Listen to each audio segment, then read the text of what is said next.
देखो क्या? मैं तुझको साफ साफ बोल रहा हूँ। हाँ। वीडियो भी बना रहा हूँ। हाँ हाँ। ड्राइवर साहब भी है और ये भाई साहब भी हैं। हम तुमको भगा कर लाए हैं जी। तू मुझे भगा कर नहीं लाया है, समझा ना। हम तुमको भगा कर लाए तो इसमें क्या बुराई है। तारा संगे बनी हम पुलिस थाना का करी बनी दुनो जाना राजी तो जमाना का करी बारा दुनो जाना राजी तो जमाना का जाई बहारा बदर न लगाई बाजी न हो अब बाजा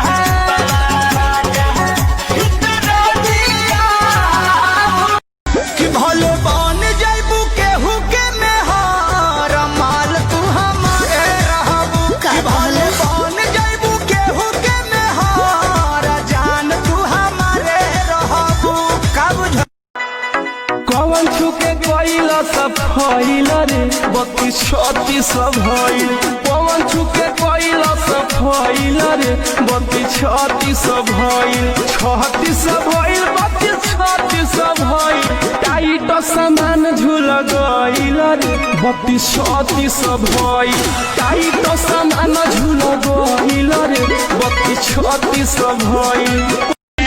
मैंने तुझे यूज किया थोड़ा कन्फ्यूज किया बैलेंस ड्यूज किया अब कहूंगी यू कैन गो जोरे जो जो जो जो जो जो जो जोरे जो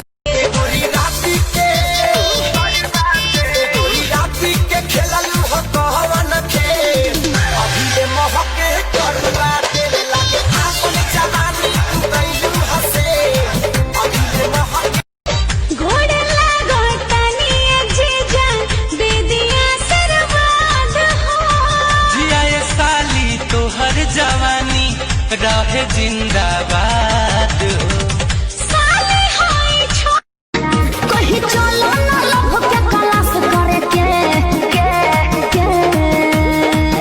अभी कहो तेरू टाइम पास करके पाछे फेरा में कमर पक्का है ना मरना पहले बड़ा लागत पौआ राम के चढ़ैले बाड़ा मेरी पायल पे लिखा है दीवाने तेरा नाम बाहों में तेरी बीते अब मेरी सुबह शाम हुआला पला गला उबाला गुला गुला हो नीचवा हो गइल बाटे हवाला के फूल हो बात बोले लुटा लागेला मीठा नियन दुनु लटकल बा तोहर पपीता नियन दुनु लटकल बा तोहर पपीता नियन।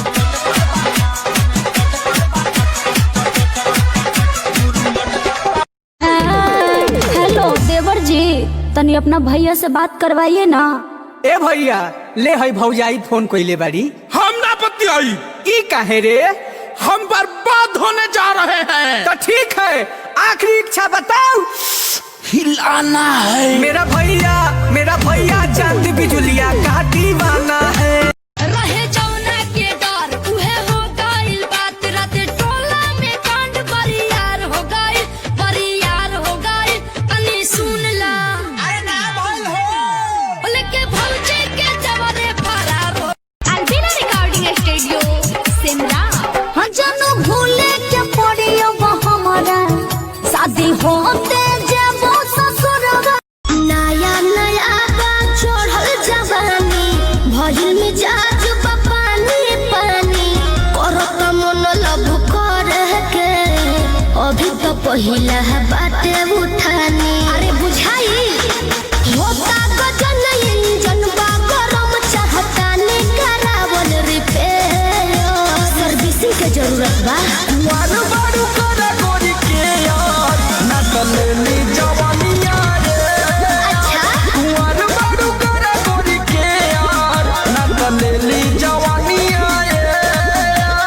ऐसन बात का बताई नहीं तू बताई दा सुनो सुनावा सूट पहनेलू त धनी बकवास लागेलू सूट पहनेलू त धनी बकवास लागेलू साड़ी पहनेलू त धनिया झकास लागे साढ़ुआ बतारे रौर फिलहाल साढ़ुआ बतारे रौर फिलहाल गुलाल जी जमत डाले साढ़ुआ बतारे रौर फिलहाल गुलाल जी जमत डाले मुझ में क्या रखा है, पटाना है तो भाभी को पटाओ।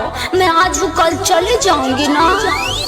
भाभी को पटा ले, अरे पगले भाभी को पटा ले।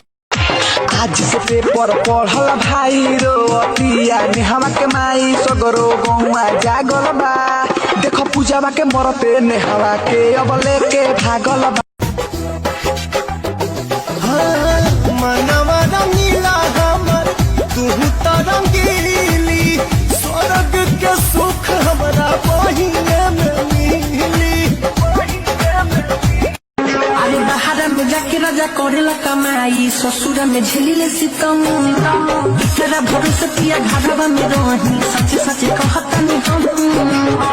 आज गाड़ी ढोला तू नेहवा नाचेले नेहवा का मांगेले, आए हाय नेहवा नाचेले नेहवा का मांगेले। तो नेहवा टेम्पू के ड्राइवर